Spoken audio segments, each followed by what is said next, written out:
Salam sejahtera, selamat datang ke channel Current Sphere. Jangan lupa like, share, dan subscribe. Baiklah, kawan-kawan, sebelum kita mulakan berita pada hari ini, saya ada satu pertanyaan untuk pendengar-pendengar semua. Kalau kamu sengaja dibiarkan mengambil gaji buta selama 20 tahun, apakah perasaan Anda? Sengaja dibiarkan maksudnya ialah majikan tak ambil apa-apa peduli pun, tetapi pada masa yang sama gaji tetap jalan dan tetap dibayar penuh. Seronok, bukan? Atau ada pendapat yang lain? Bagaimana kalau Anda di situasi seperti itu? Berikan komen di bawah.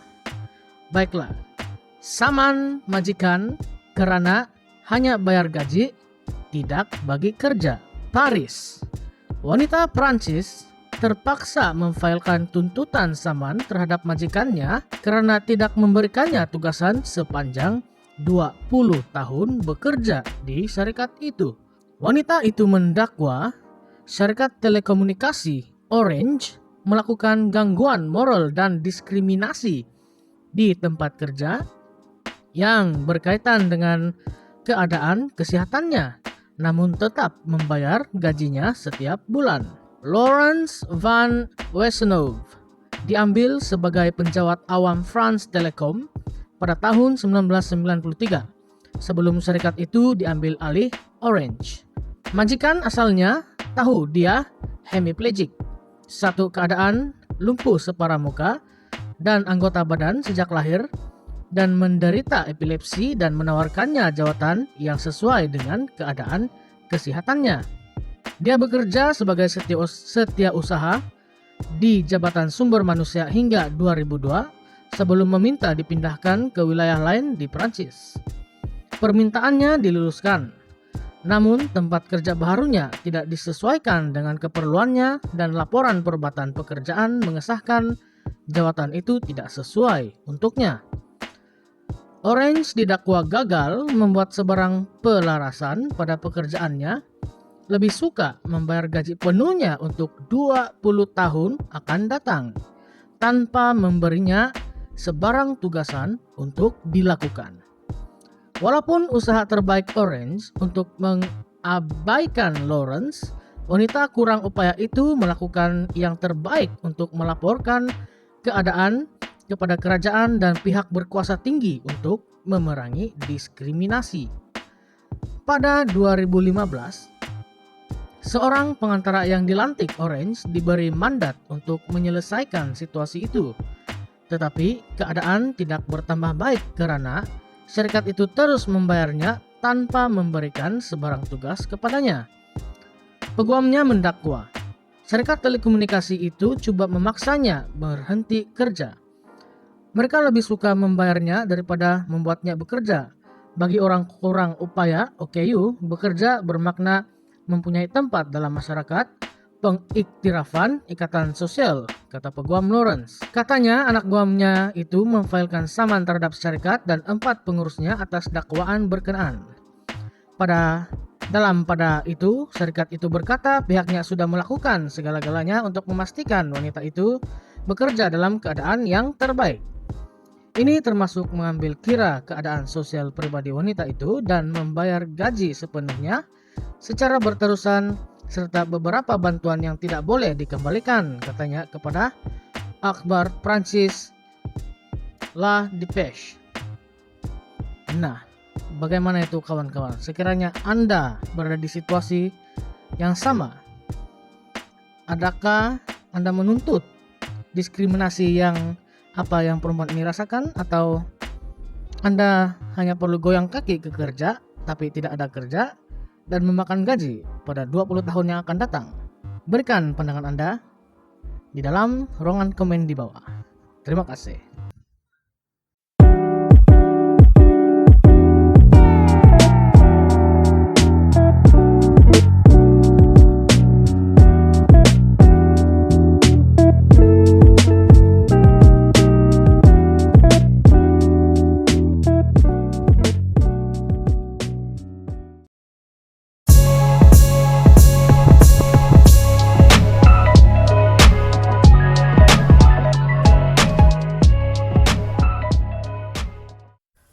Singapura mengaku curi minyak diesel bersubsidi Malaysia. Sejak pengumuman kenaikan harga diesel beberapa hari lalu, terdapat banyak pihak yang terkesan. Tetapi tidak disangka-sangka pula, warga asing juga ikut kepanasan. Rupanya seronok meniaga pakai subsidi diesel dengan orang selama ini rupanya. Penumpang bas dan pelanggan agensi pelancongan yang melakukan perjalanan rentas sempadan antara Singapura dan Malaysia bakal menjangkakan kenaikan harga dalam masa terdekat. Bagaimanapun, netizen melihat ini seolah-olah pengakuan daripada rakyat Singapura bahwa selama ini mereka curi diesel rakyat Malaysia. Pada Isnin lalu, kerajaan Malaysia memotong sebagian besar subsidi diesel yang dikatakan menelan belanja RM4 bilion setiap tahun. Perdana Menteri Anwar Ibrahim menyatakan penjabatan ini akan disalurkan kepada golongan berpendapatan rendah.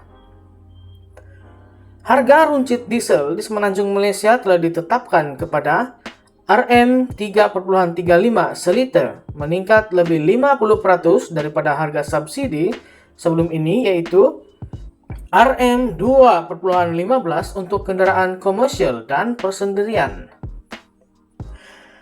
Menurut laporan CNA, Singapore Cab Booking yang menawarkan perkhidmatan pengangkutan antara dua negara menyatakan bahwa perkhidmatan bas mereka akan terjejas dengan kenaikan harga diesel ini.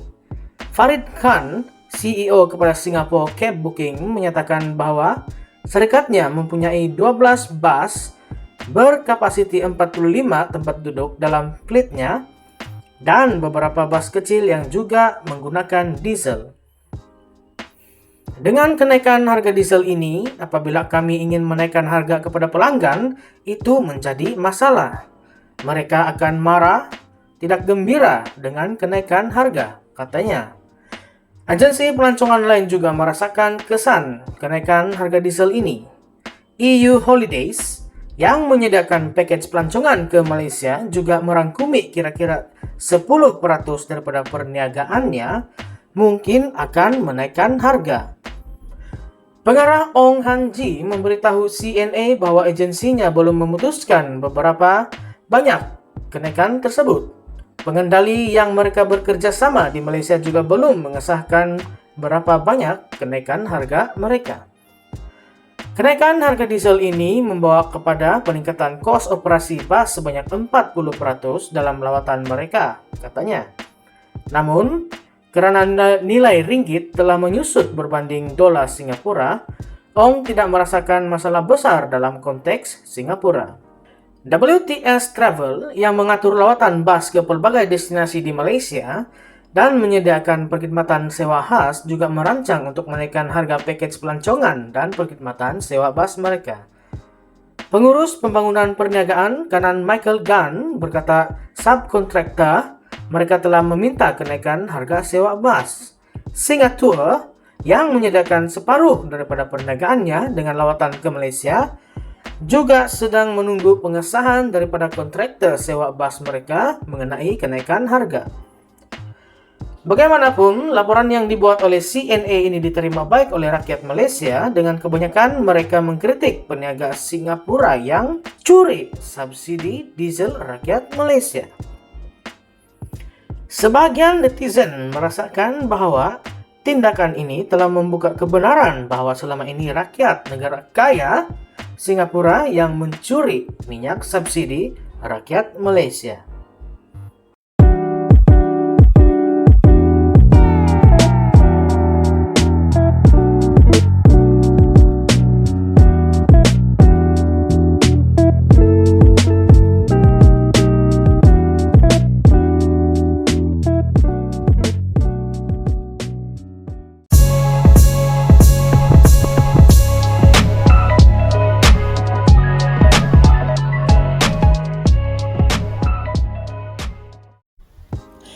Kura-kura labi-labi, pura-pura tak sudi. Burung jelatik mai ke raja, gadis cantik ramai memuja. Satu daripada 3 rakyat Singapura berminat jadikan Malaysia sebagai tempat persaraan. Dengan pengukuhan nilai wang Singapore Dollar (SGD), warga Singapura dilihat sering datang ke Malaysia untuk mendapatkan barangan di pusat beli belah mewah dan juga menikmati makanan tempatan yang sedap. Namun, dapatan baharu mendedahkan bahawa mereka bukan sahaja gembira datang melawat ke Malaysia, malah kini menunjukkan minat untuk menetap di sini selepas bersara. Menurut tinjauan Business Times, mereka mendapati 1 daripada 3 rakyat Singapura bakal pertimbangkan dan berminat memilih Malaysia sebagai destinasi persaraan. Ini adalah satu lonjakan yang ketara dan ia mempunyai banyak kaitan dengan program Malaysia Rumah Keduaku MM2H. Daniel Yap yang mengendalikan sebuah agensi MM2H berkata terdapat peningkatan minat daripada rakyat Singapura manakala seorang broker bernama Iwin Tay dakwa melihat lebih ramai rakyat Singapura membeli rumah di Malaysia. Sehingga 31 Januari terdapat 56,066 pemegang PAS MM2H aktif dan rakyat Singapura merupakan sebagian besar daripada jumlah itu. Inisiatif MM2H direka khas untuk membolehkan warga asing menetap di Malaysia secara jangka panjang, menawarkan laluan untuk pesara menikmati tahun keemasan mereka dalam persekitaran yang harmoni serta penuh adat resam dan berdaya maju dari segi ekonomi. Sementara laporan FMT turut ada menemu bual beberapa warga Singapura mendapatkan pandangan dalam perihal ini. Ramasamy 85 dan istrinya Ramadevi 76 menjadi contoh pemohon Singapura yang mahu menetap di sini selepas bersara.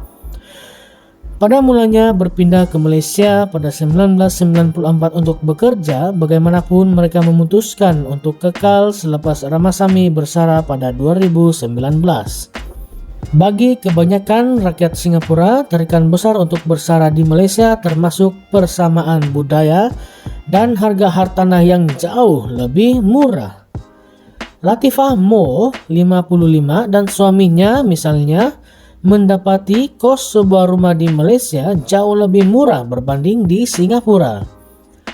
Di Singapura, rumah yang layak boleh menelan kos sekurang-kurangnya 3 juta SGD bersamaan dengan 10,3 juta ringgit Malaysia yang tidak dapat dicapai oleh ramai orang.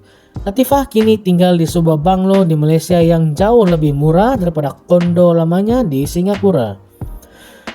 Di Singapura, rumah yang layak akan menelan belanja sekurang-kurangnya 3 juta SGD.